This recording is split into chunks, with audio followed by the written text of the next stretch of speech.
Au XVIIIe siècle, on va mettre les animaux que l'on connaît dans des tiroirs bien précis avec leur caractère. Un reptile, il a des écailles, il rampe, il pond des œufs.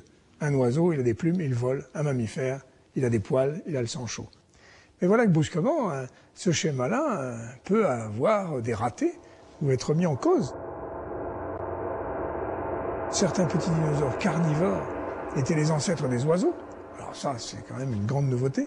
Et que certains petits dinosaures carnivores, trouvés en Chine récemment, avaient le corps non pas recouvert uniquement d'écailles, mais de plumes. Et donc on peut être reptile emplumé.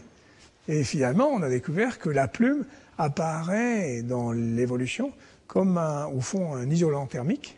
C'est de la kératine qui se fendit, les écailles de reptiles se fendillent pour former des plumes, et qu'elles vont servir ultérieurement et secondairement à voler.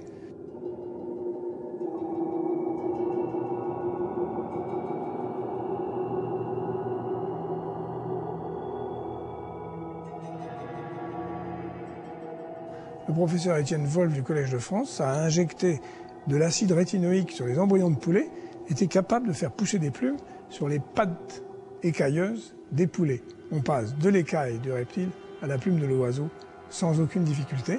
C'est le bricolage de la vie à partir des mêmes éléments de base.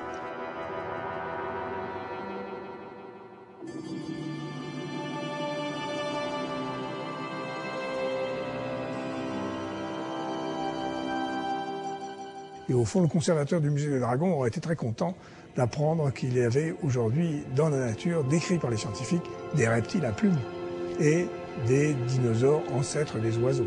Voilà, on est en plein monde extraordinaire où la réalité dépasse la fiction des dragons.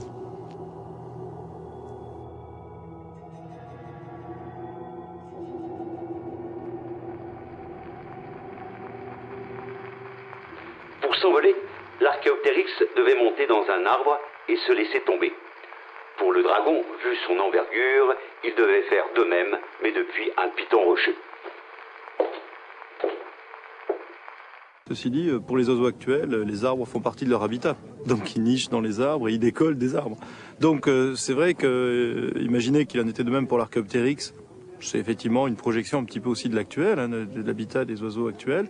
Et de là à faire après une perspective sur les dragons, c'est pas totalement idiot. Mais bon, effectivement, comme il dit, les dragons étaient plus grands, on ne pouvait pas monter en haut des arbres ou alors de séquoias. Et d'où l'idée de dire, bon, ben les dragons s'élançaient des falaises. Mais il y a quand même une contradiction, c'est qu'après, effectivement, dans le film, il nous parle de l'habitat des dragons qui est les grottes. Alors, des grottes en haut des montagnes, c'est peut-être ce qu'il faut chercher pour retrouver des dragons de nos jours. Effectivement, ça réduit pas mal l'espace de recherche.